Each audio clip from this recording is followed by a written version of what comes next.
India talks, आपकी सोच, आपकी आवाज।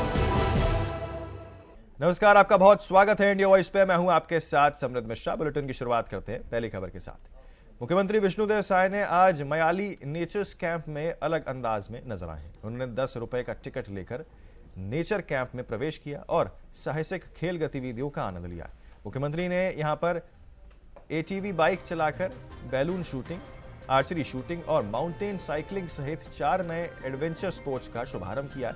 उन्होंने वॉल क्लाइंबिंग बोर्ड का उद्घाटन भी किया और यहां पर बॉक्स क्रिकेट में शॉट्स भी लगाए। मुख्यमंत्री ने नेचर्स कैंप में सुविधाएं, सुरक्षा व्यवस्था और स्थानीय युवाओं को रोजगार से जोड़ने की पहल की सराहना करते हुए प्रकृति आधारित पर्यटन को बढ़ावा देने की भी बात कही।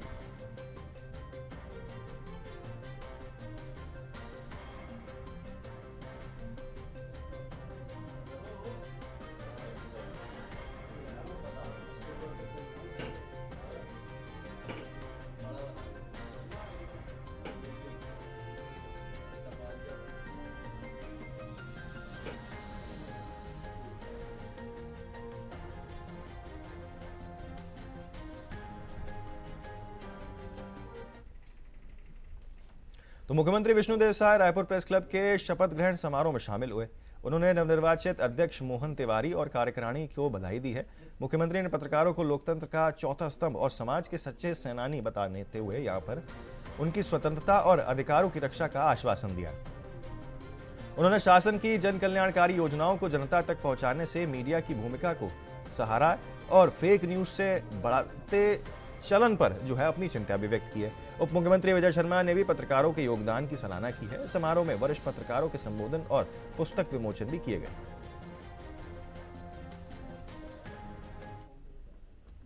रायपुर प्रेस क्लब के नवनिर्वाचित अध्यक्ष और पदाधिकारियों का शपथ ग्रहण समारोह बहुत ही गरिमामय वातावरण में संपन्न हुआ है और इस समारोह में हमारे प्रदेश के डिप्टी सीएम श्री विजय शर्मा जी, हमारे विधायक द्वय श्री मोतीलाल साहू जी, पुरंदर मिश्रा जी, रायपुर की महापौर मिनल चौबे जी, डॉक्टर हिमांशु द्विवेदी जी और बहुत वरिष्ठ पत्रकारों की उपस्थिति में संपन्न हुआ है और भारी संख्या में पत्रकार जगत के बंधु भी यहाँ पर उपस्थित हुए थे।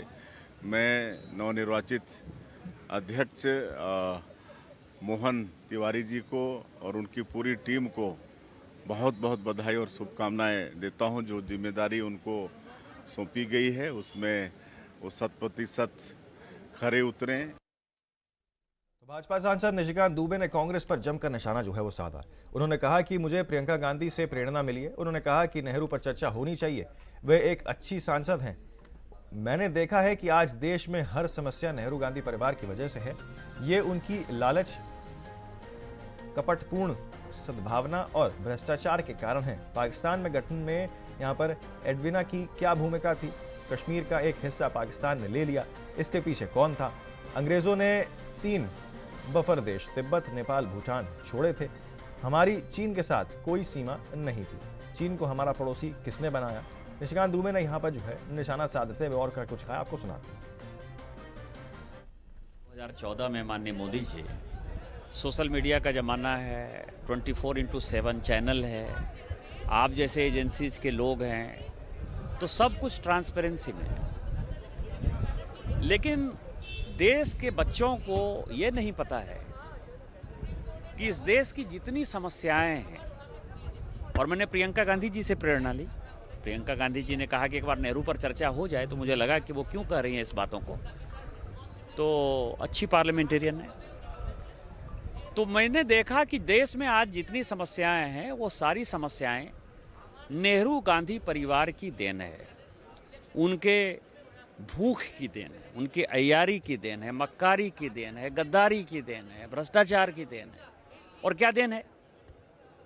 पाकिस्तान यदि बना तो उसमें एडवीना का क्या रोल है, इनकी सत्ता का क्या रोल है? यदि कश्मीर का कुछ हिस्सा हमारा पाकिस्तान ने ले लिया और आज भी उसकी लड़ाई चल रही है, तो ये किसकी देन है? यदि तिब्बत जो बफर स्टेट अंग्रेज छोड़कर गए कि नेपाल, भूटान और तिब्बत, ये 3 बफर देश थे। हमारा कोई बॉर्डर चाइना के साथ नहीं मिलता था। आज चाइना यदि हमारे माथे पर है, रोज जो लड़ाई होती है कि चाइना ने हमारा भूभाग लद्दाख में ले लिया, चाइना ने हमारा, ये जो कांग्रेस उठाते रहते हैं अरुणाचल में ले लिया, तो ये चाइना को पड़ोसी किसने बनाया? 62 के युद्ध में अमेरिका के साथ मिलकर आपने जो गलती की, 10-15 जनरल को बाईपास करके जनरल कॉल को आपने बना दिया, जिसमें आसाम और नॉर्थ ईस्ट पूरा का पूरा चाइना ने ले लिया था, तो भाग्य हमारा अच्छा था कि बच गया। तो वेब सीरीज घूसखोर पंडित अपने रिलीज से पहले विवादों के घेरे में जो है घिरते हुए नजर आ रही है। वेब सीरीज के टाइटल से समाज के कुछ वर्गों को परेशानी है। ब्राह्मण समाज के लोगों ने वेब सीरीज पर बैन लगाने को लेकर यहां पर प्रोटेस्ट किया है।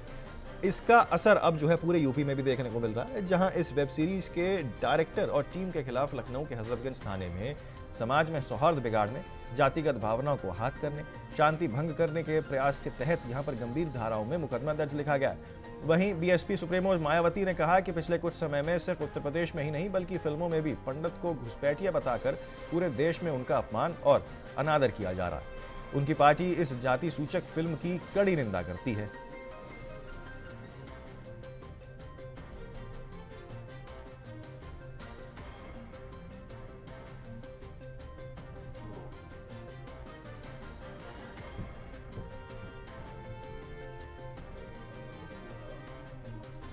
तो हमारे संवाददाता राशिद आरिफ जो है वो इस वक्त फोन लाइन पे हमारे साथ जुड़ चुके हैं, सीधे उनके पास चलते हैं। राशिद, देखिए अब जो है मामला गरमाते हुए नजर आ रहा है, क्योंकि फिल्म के बैन को लेकर अब यहाँ हजरतगंज थाने में भी जो है एफआईआर दर्ज की गई है।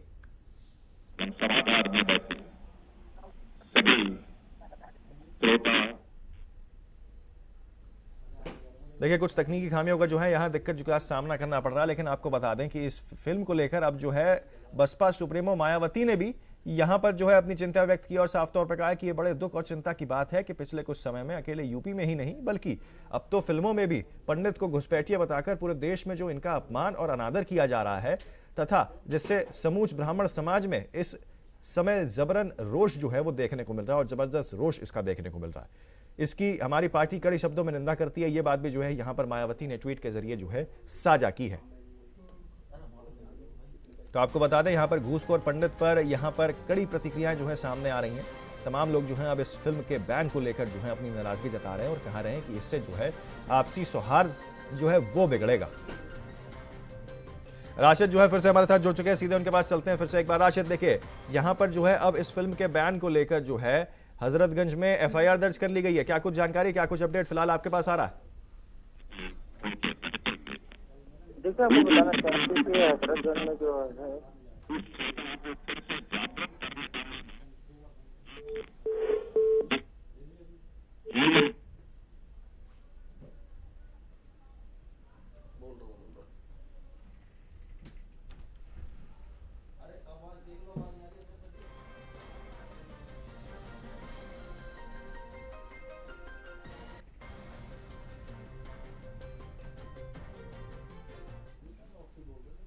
आगे बढ़ते अगली खबर की ओर आपको बता दें कि छत्तीसगढ़ के राज्यपाल रमेन रेखा ने कहा कि सभी राज्यों की पहचान अलग है लेकिन उनकी आत्मा एक ही है, जो भारत को अद्वितीय बनाते हैं। एक भारत श्रेष्ठ भारत अभियान के तहत आयोजित सांस्कृतिक प्रस्तुतियों में उन्हें भाईचारे और एकता का संदेश दिया है। राज्यपाल ने कहा है कि विविधता में एकता भारत की विशेषता है और यह अभियान देश के विभिन्न क्षेत्रों में संस्कृतियों के बीच समन्वय को बढ़ावा देता है। इस पहल के माध्यम से भारत के विभिन्न हिस्सों में लोग एक दूसरे के सांस्कृतिक और परंपराओं को समझने का अवसर प्राप्त कर रहे हैं, जिससे राष्ट्रीय एकता को बल मिलता है।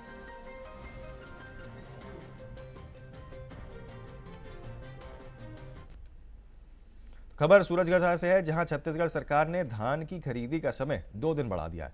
इससे पहले आपको बता दें धान बेचने से वंचित रह गए किसान अब अपना धान बेच सकेंगे। मुख्यमंत्री विष्णुदेव साय ने बताया कि प्रदेश में अब तक लगभग 140 मैट्रिक टन धान की खरीदी की जा चुकी है और इसे सरकार द्वारा संतोषजनक बताया गया है। इस विशेष निर्णय पर यहां पर पूर्व डिप्टी सीएम टीएस सिंहदेव ने प्रतिक्रिया देते हुए कहा कि कहीं किसानों की सुविधा के लिए धान खरीदने का समय कम से कम 10 दिन तक बढ़ाया जाना चाहिए था। देखिए, कांग्रेस मुद्दा विहीन हो गई है और चुनाव हार हार के इतना बौखला गई है कि उनके पास कोई मुद्दा भी नहीं है, इसलिए लगातार असत्य आरोप लगाते हैं। सरकार, चाहे वो करप्शन का मामला हो, चाहे अपराध का मामला हो, जीरो टॉलरेंस की नीति पर चल रही है। और यहाँ पर चाहे कोई अत्याचार करेगा या कोई भ्रष्टाचार करेगा तो उसकी सख्ती से जांच होगी और सख्त से सख्त कार्रवाई होगी। माननीय मुख्यमंत्री जी की मंशा पे तो सवाल नहीं उठा सकता कि उनकी मंशा अच्छी होगी, वो चाहते होंगे कि ऐसा हो। व्यक्ति भी अच्छे हैं, उस बाबत भी कुछ नहीं कहा जा सकता, व्यवहारिक हैं, बहुत व्यवहारिक हैं। लेकिन काम जहाँ तक छत्तीसगढ़ में हो रहा है, इसका अर्थ यही हो सकता है उनके बयान का कि उनको जानकारी नहीं है कि वाकई में हो क्या रहा है। तो भारतीय रिजर्व बैंक के गवर्नर संजय मल्होत्रा ने मौद्रिक नीति को लेकर बड़ा बयान देकर अपना बयान दिया। गवर्नर ने कहा कि यहां पर मॉनिटरिंग पॉलिसी कमेटी ने पॉलिसी रेपो रेट को 5.25% पर अपरिवर्तित रखने का न्यूट्रल रुख बढ़ाने के यहां जो फैसला लिया है। आरबीआई के इस फैसले से साफ है कि केंद्र बैंक फिलहाल महंगाई और आर्थिक विकास के बीच संतुलन बनाए रखने पर फोकस कर रहे हैं। विशेषज्ञों के मुताबिक रेपो रेट में कोई बदलाव न होने से लोन लेने वालों और निवेशकों के फिलहाल राहत की जो स्थिरता है वो देखने को मिल रही है। अब सबकी नजर इस बात पर टिकी है कि आने वाले महीनों में महंगाई के आंकड़े और वैश्विक आर्थिक हालात आरबीआई की आगे की रणनीति के किस दिशा में ले जाते हैं। In view of the evolving liquidity conditions and the outlook, the Reserve Bank has decided to conduct OMO purchases of government securities of 1 lakh crore rupees and a 3-year dollar-rupee buy-sell swap of $5 billion this month in December to inject further durable liquidity into the system. तो अमेठी में BJP कार्यकर्ताओं ने कांग्रेस पर मतदाता सूची में गड़बड़ी का आरोप लगाया है। बीजेपी जिला अध्यक्ष समेत दर्जनों पदाधिकारी गौरीगंज डीएम कार्यालय पहुंचे और शिकायत दर्ज करवाई। कार्यकर्ताओं का कहना है कि कांग्रेस मतदाता सूची के गहन पुनरीक्षण में धांधली कर रही है। अमेठी लोकसभा चुनाव में यहां पर बूथ कैप्चरिंग और मतदाता सूची में गड़बड़ी की शिकायतें लगातार सामने आ रही थी। बीजेपी कार्यकर्ता गांव-गांव जाकर लोगों को जागरूक कर रहे हैं और उनका नाम मतदाता सूची से जुड़वा रहे हैं। इसी कार्रवाई को लेकर कांग्रेस और सपा द्वारा बीजेपी जिला अध्यक्ष को बदनाम करने की साजिश का आरोप लगाया गया है। जिस तरीके से हम सब जानते हैं कि कांग्रेस पार्टी लगातार लोकतंत्र की हत्या करती आ रही, चाहे 2014 का चुनाव रहा हो थौरी में और 2019 के चुनाव में गुजरटोला गौरीगंज विधानसभा में बूथ कैप्चरिंग के माध्यम से आम जनमानस को परेशान करना और लोकतंत्र की मर्यादा को तोड़ना। और उस क्रम में हमने देखा कि अभी हम सब लोग बूथ के प्रवास पे थे, घर घर संपर्क था मतदाता सूची पुनरीक्षण में, तो कांग्रेस के जिला सचिव के द्वारा ठेंगाह में जिस तरीके का आरोप लगाकर पहले तो गाँव में जाते हैं, मतदाताओं को प्रारूप छः भरने में मना करते हैं, दुष्प्रचार करते हैं, सरकार की योजनाओं पे लोगों को डराते धमकाते हैं। और जब बैठक के बाद वहाँ पर सब लोग चले गए थे तो जाके लोगों को, गांव वालों को डरा धमका रहे थे। और जब इसकी जानकारी स्थानीय कार्यकर्ताओं को हुई तो उन्होंने मना किया, तो मना करने के बाद भिड़ गए वो। फिलहाल जो एक बार छोटे से ब्रेक के लिए रुक रहे हैं, आप कहीं न बने रहे सिर्फ इंडिया वॉइस पर।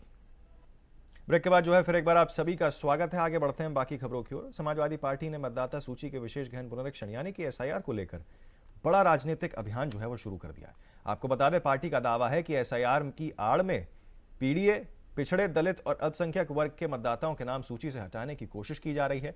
इसे रोकने के लिए सपा ने संगठनात्मक स्तर पर मोर्चा खोल दिया है। सपा प्रमुख अखिलेश यादव के निर्देश पर पार्टी कार्यकर्ताओं ने घर घर जाकर वोट बचाने का अभियान चलाया है। कार्यकर्ताओं को मतदाताओं को जरूरत करने, जागरूक करने, वोटर लिस्ट में नाम की जांच कराने और नाम काटने की स्थिति में तत्काल दावा आपत्ति दर्ज कराने के निर्देश यहां पर दिए गए हैं। सपा ने 20 फरवरी तक अभियान तेज करने की घोषणा की है और चुनाव आयोग पर कार्रवाई न करने का आरोप लगाया है। पार्टी का कहना है कि यह सिर्फ राजनीतिक नहीं बल्कि लोकतंत्र और संवैधानिक अधिकारों से जुड़ा मुद्दा है।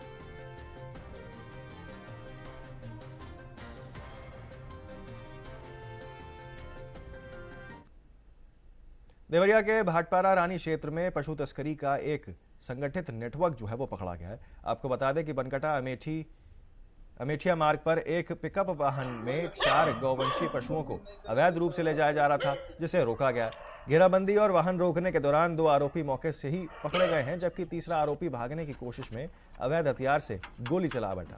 मुठभेड़ में वह घायल हो गया है और गिरफ्तार का इलाज अस्पताल में उसे भेजा गया है।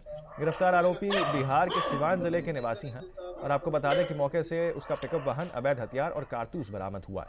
अन्य संलिप्तों की जांच फिलहाल जारी है। जनपद देवरिया के थाना भाटपर रानी के बनकटा मीडिया क्षेत्र के पास से मुखबिर की सूचना पर थाना बनकटा व थाना भाटपर रानी की संयुक्त पुलिस टीम द्वारा चेकिंग अभियान चलाया जा रहा था। चेकिंग के दौरान एक पिकअप वाहन जिसमें 3 व्यक्ति सवार थे उसे चेक किया गया। एक व्यक्ति द्वारा भागते हुए पुलिस टीम पर फायर किया गया।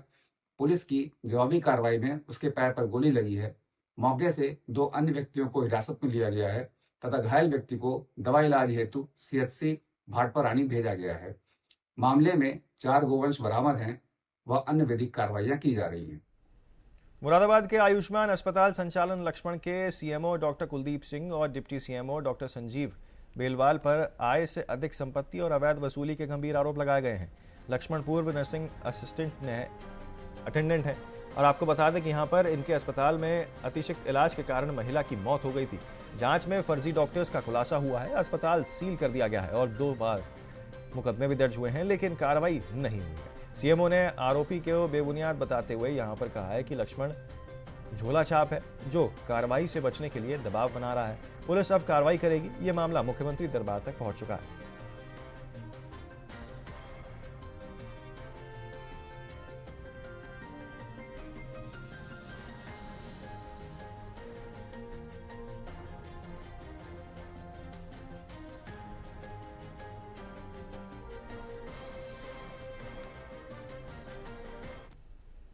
तो बिजनौर में चाइनीज मांझे की बिक्री को रोकने के लिए जिला प्रशासन ने कड़ा अभियान चलाया है।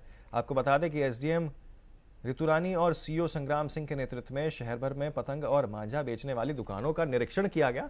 चेकिंग के दौरान कहीं भी प्रतिबंधित चाइनीज मांझा नहीं मिला। अधिकारियों ने दुकानदारों को स्पष्ट चेतावनी दी है कि अगर किसी दुकान पर चाइनीज मांझा पाया गया तो सख्त कार्रवाई की जाएगी। केवल सुरक्षित और प्रमाणिक सुनती मांझा ही बेचने की अनुमति जो है यहाँ पर दी गई है। आम जनता से भी अपील की गई है कि वे चाइनीज मांझे का उपयोग ना करें और सुरक्षा पर ध्यान दें।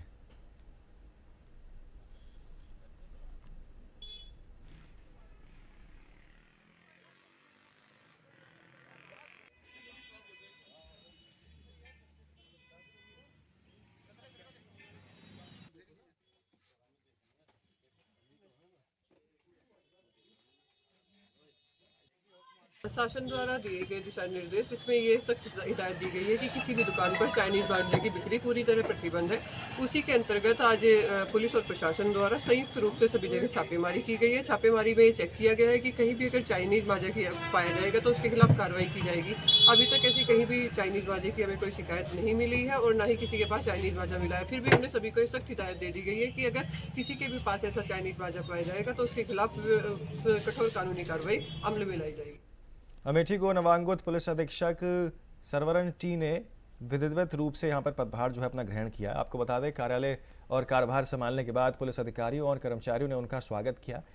एसपी ने कानून व्यवस्था को सर्वोच्च प्राथमिकता बताते हुए अपराध नियंत्रण, महिला सुरक्षा और असमाज की समस्याओं में त्वरित निस्तारण पर जोर दिया। उन्होंने पुलिस जनता के बीच बेहतर समन्वय स्थापित कर पारदर्शी और संवेदनशील पुलिसिंग को मजबूत करने के भी निर्देश दिए।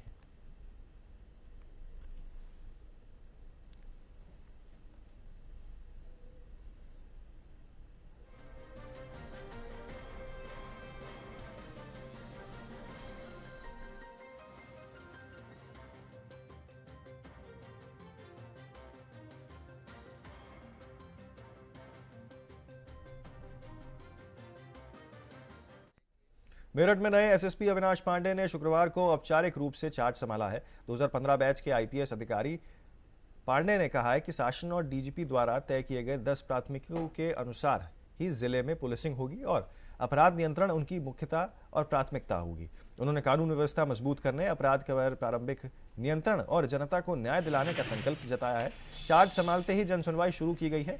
पहली शिकायत पर तत्काल कार्रवाई भी की गई है और आपको बता दें कि सख्त कार्रवाई का आश्वासन भी यहां पर उनकी ओर से दिया गया। 2019 में एसपी देहात रह चुके पांडे की तैनाती से जिले में बेहतर पुलिसिंग और नई ऊर्जा की उम्मीद बढ़ गई है। तो आपको बता दें किस तरीके से यहाँ पर मेरठ के नए एसएसपी ने जो है यहाँ पर अपना पदभार जो है वो ग्रहण किया है, जिसके बाद यहाँ पर उनकी सराहना की जा रही है और लगातार इस चीज़ पर उन्होंने फोकस किया है कि देखिए अपराध नियंत्रण जो है वो मुख्य प्राथमिकता है और इसी के चलते जो है सारी कार्रवाई जो है इसी दिशा में की जाएंगी।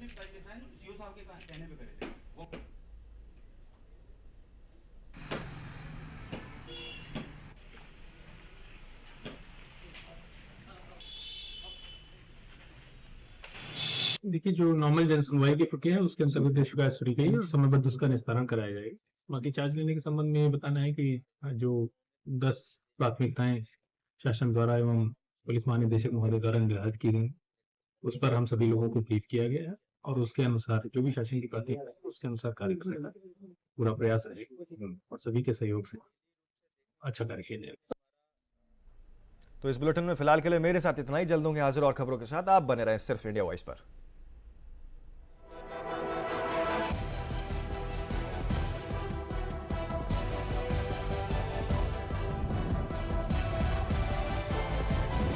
इंडिया वॉइस, आपकी सोच, आपकी आवाज।